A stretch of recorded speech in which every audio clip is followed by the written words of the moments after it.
தமிழக அரசு உடனடியாக கூடுதல் கவனம் செலுத்தி, அதாவது செய்யலன்னு நான் சொல்லல, செஞ்சிட்டு இருக்கிறாங்க.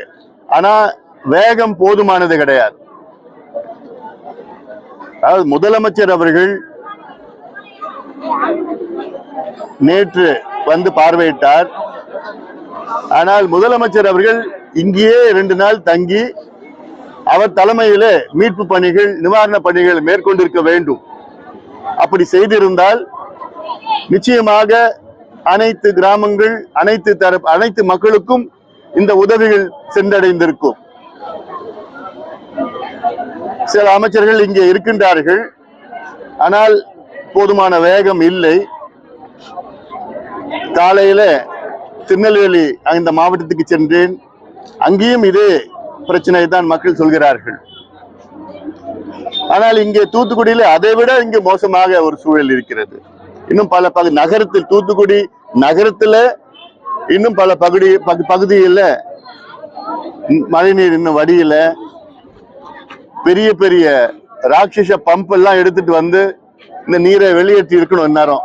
இன்னைக்கு 6வது நாள், ஆனாலும் அதுல வேகம் பத்தல. பாதிக்கப்பட்ட மக்களுக்கு நிவாரணமாக முதல் தவணையாக 10,000 ரூபாய் உடனடியாக அரசு கொடுக்கணும். 6,000 ரூபாய் ஒரு ரேஷன் கார்டுக்கு அறிவித்திருக்கின்றார்கள். அது நிச்சயமாக போதுமானது கிடையாது. முதல் தவணை 10,000 ரூபாய் கொடுக்கணும். அடுத்தது 10,000 ரூபாய் கூட, அப்புறம் 25,000 ரூபாய் கொடுக்கணும். இங்க பாதிக்கப்பட்ட விவசாயிகளுக்கு ஒரு ஹெக்டேருக்கு 17,000 ரூபாய் அறிவித்திருக்கின்றார் முதலமைச்சர் அவர்கள். அது போதுமானது கிடையாது. ஒரு ஏக்கருக்கு, அதாவது வாழை, நெல்லு பாதிப்புலாம் ஒரு ஏக்கருக்கு 30,000 ரூபாய் கொடுக்கணும். ஒரு ஏக்கருக்கு கொடுக்கணும். ஆனா ஒரு ஹெக்டேருக்கு 17,000 ரூபாய்னா ஒரு ஏக்கருக்கு 6,000 ரூபாய், 6,500 ரூபாய் தான். அதுவும் பத்தல. ஆயிரக்கணக்கான வீடுகள் அதாவது தரைமட்டமாகிவிட்டது. அதாவது சின்ன சின்ன பிரச்சனை இடிஞ்சதெல்லாம் கிடையாது, தரைமட்டமாகி அவ்வளோ பெரிய வெள்ளம் இது. இதற்கு அவர்களுக்கெல்லாம் அரசு வீடு கட்டி கொடுக்க வேண்டும் உடனடியாக. அதாவது உடனடி தேவைகள், இடைக்கால தேவைகள், நீண்ட கால தேவைகள், immediate issues, intermediate issues, long term issues எல்லாம் இருக்கு. இதை அரசு செய்ய வேண்டும். இந்த வெள்ளம், இது போன்ற வெள்ளம் வரும் காலத்திலே அடிக்கடி நம்ம பார்க்க போறோம். எந்த அரசும் இதை கண்டுக்கல. இந்த அரசுகள், வருகின்ற ஆட்சியாளர்கள்லாம் அடுத்த தேர்தல் எப்படி ஜெயிக்கலாம், அடுத்து என்ன கொடுக்கலாம், என்ன பண்ணலாம் அப்படிலாம் தான் சிந்திக்கிறாங்க. தவிர அடுத்த 50 ஆண்டுகளுக்கு தமிழ்நாட்டில் என்னென்ன திட்டங்கள் செயல்படுத்தணும், அதெல்லாம் அந்த மாதிரி எண்ணங்கள் எல்லாம் இல்ல. இதுதான் உங்களுக்கு முக்கியமான பிரச்சனை இப்போ தூத்துக்குடியில. இங்க எல்லாம் சாப்பாடு வழி இல்லாம இந்த ஊருக்கு, கிராமத்துக்கு போல அதெல்லாம் விட்டுட்டாங்க. கேட்கிற கேள்வி நிர்மலா சீதாராமன் சொல்லிட்டாங்களா சென்னை மையத்துக்கு? நான் இப்ப அதுக்கு விளக்கம் சொல்லிட்டு இல்லை நான். அதாவது விளக்கம் சொல்றேன் நான்.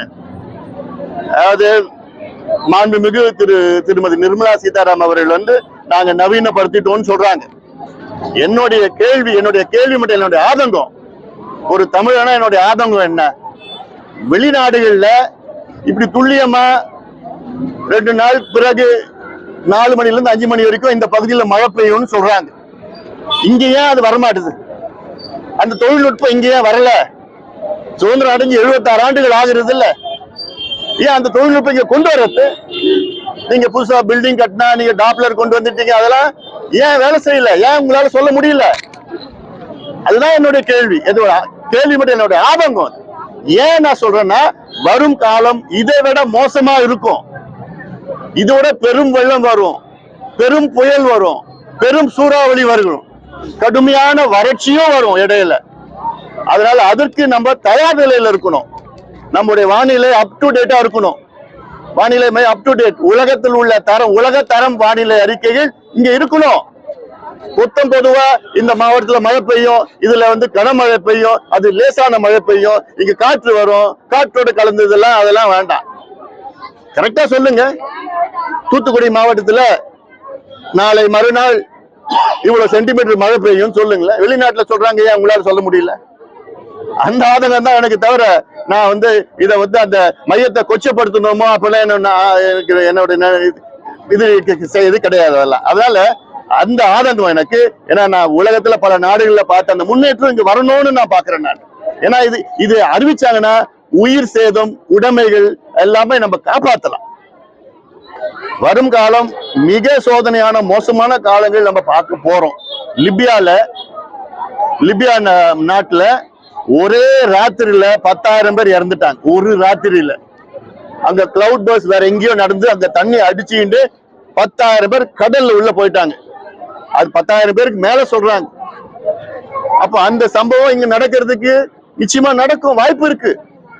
அப்போ நம்ம அதுக்கு தகுந்த மாதிரி நம்ம முன்னெச்சரிக்கை நடவடிக்கைகள் எடுக்கணும், தொழில்நுட்பம் பயன்படுத்தணும். இந்த வானிலை தொழில்நுட்பம் மட்டும் கிடையாது, நான் சொன்ன சேட்டலைட் GIS மேப்பிங். இதுல நகரத்துல இப்ப கிட்டத்தட்ட 22 மாநகராட்சிகள் இருக்கு தமிழ்நாட்டுல இருக்கு. அந்த 22 மாநகராட்சியிலையும் GIS மேப்பிங் பண்ணி இங்க மழை எவ்வளவு வருது, எவ்வளவு ஸ்டாம் வாட்டர் ட்ரெயின் கட்டணும். ஆனா அப்படி பண்றாங்களா? இல்ல.